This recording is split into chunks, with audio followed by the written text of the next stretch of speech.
Hello, Gemini, Sun, Moon, Rising, and Venus signs. Kamusta kayo? Sana ba'y nasa mabuti kayong kalagayan. Welcome back po sa Star Tarot. At kung bago kayo rito, welcome din po kayo. Please subscribe, like, share my videos, and leave me a comment kung nakaresonate po kayo. Thank you. So, Gemini, tingnan natin ang mga messages and energies ninyo for the next half of the month. We have the Medicine Mother. Sabi dito, honor your inner knowing. Okay? Honor your wisdom. Kung ano man din ang mga natutunan ninyo sa buhay in the past, honor that. No? Kasi lahat ng bagay may halaga, lahat ng bagay may purpose yan. Kaya kung ano man itong mga natutunan mo in the past, yung wisdom ninyo, mga lessons learned ninyo in the past experiences, yan ay mapapakinabangan ninyo at maaaring yan ay magagamit ninyo or pwede ninyong i-apply sa mga sitwasyon ninyo sa ngayon. Okay? So, what else? By the way, Gemini, I would like to say hi and shout out sa ating beloved channel member na si At Alexander Toralba 3777. Maraming salamat po for your support sa channel. And of course, maraming salamat sa inyong mga donasyon. Thank you. So, denial. In denial lang iba sa inyo, Gemini. Meron kayong, siguro may mga facts dito, may mga impormasyon na, alam mo yun, na nabalitaan ninyo, nakarating sa inyo, na parang hindi ninyo pa kayang tanggapin, hindi pa ninyo kayang i-digest, no? Hindi pa ninyo kayang i-embrace, no, kung ano man ang impormasyon na ito, no? In denial pa kayo, maaari kasi na iyan ay maaring natatakot kayo or hindi pa kayo ready for it. So, maaaring ganun ang ganap, no? But in time, no? Kasi hindi naman natin napipilit ang mga bagay-bagay, 'di ba? There are so many things that are beyond our control at minsan ang sarili nating emosyon nahihirapan tayong kontrolin din 'yan. Kaya kung hindi pa kayo handa, 'di ba, natanggapin ang isang bagay or ang katotohanan na pag-aaralan din 'yan. Hindi naman kailangan talaga na ngayon na, 'di ba? Ngayon na pilitin mo na 'yung sarili mo. Hindi, kasi hindi rin magiging maganda ang outcome nito. So, pag-isipan, 'di ba? Mas magandang maging bukas lang kayo, maging bukas kayo sa bagay na 'to. Pag-isipan ninyo, pag-aralan ninyo, 'di ba? Kasi eventually, kung 'yan ay talagang kailangan sa buhay mo 'yan, no? Or that is meant for you talaga na maging parte 'yan ng sitwasyon ng buhay mo sa ngayon, o hindi mo talaga yan pwedeng hindian, no? But yeah, kailangan mo din na pag-isipan, okay? Para mapaghandaan mo and eventually, yung bang maging ready ka for it, okay? So, maraming salamat din po for subscribing to my channel, Gemini. And kung hindi pa kayo nakakapag-subscribe, subscribe na po kayo. Thank you. And also, sa mga hindi nag-skip ng ads, maraming salamat po for your support. And also, please click the join button sa baba na video kung gusto po ninyong mag-member sa channel. And also, sa mga cross-watchers, maraming salamat po for being here. Two of Wands. Ayan, madaming opportunity ang kumakatok sa inyo sa ngayon or maaaring kakatok pa lang. Hawak-hawak na babae yung mundo. Ibig sabihin nito, the world is my oyster. So, this is really a maswerteng punto sa buhay ninyo kasi nag-i-strategize ka pa lang, nagpaplano ka pa lang, nag-iisip ka pa lang, meron na agad pumapasok na mga oportunidad, 'di ba?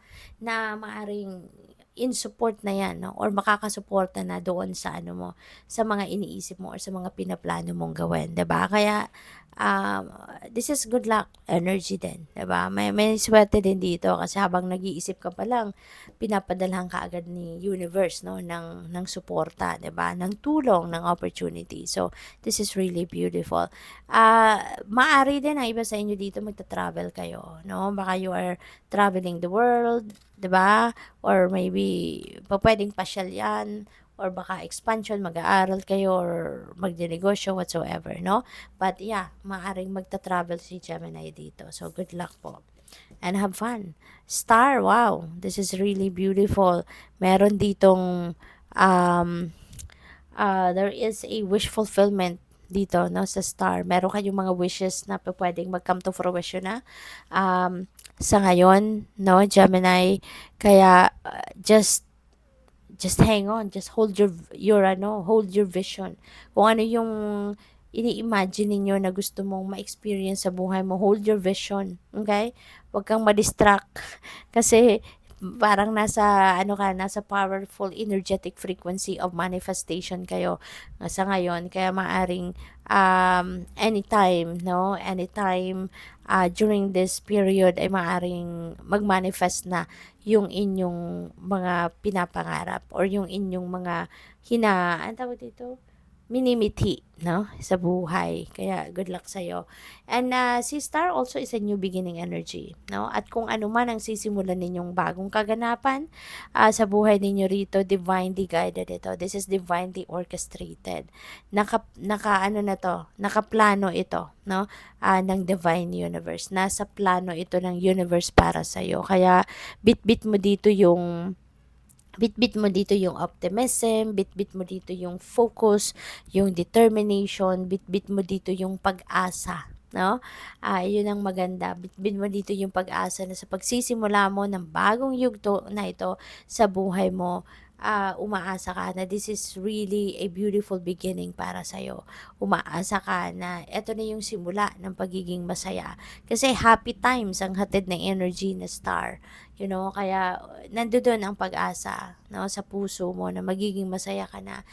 Dito mo na magsisimulang maramdaman, no, kumbaga ang maaring magkaroon ka na dito ng contentment, ng fulfillment, yung ganon. We also have the Magician. Wow, Magician is a new beginning energy.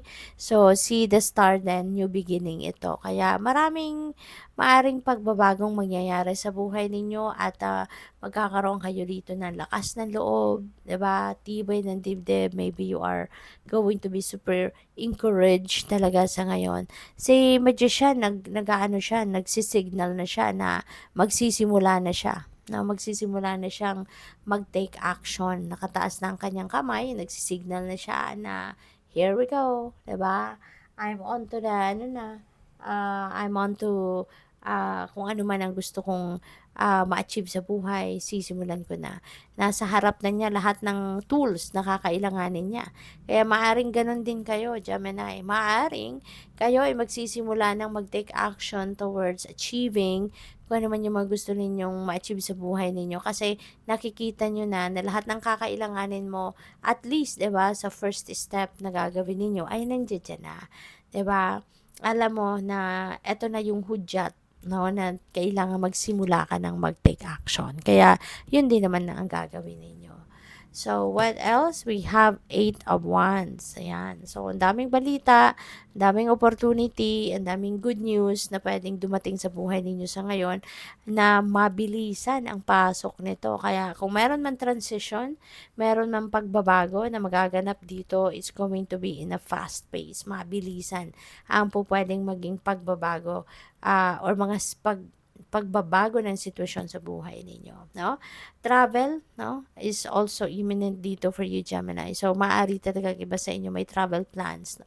Or maaring yung mga balita na to or opportunity na nadadating could be related to travel, no? Kaya good luck sa iyo.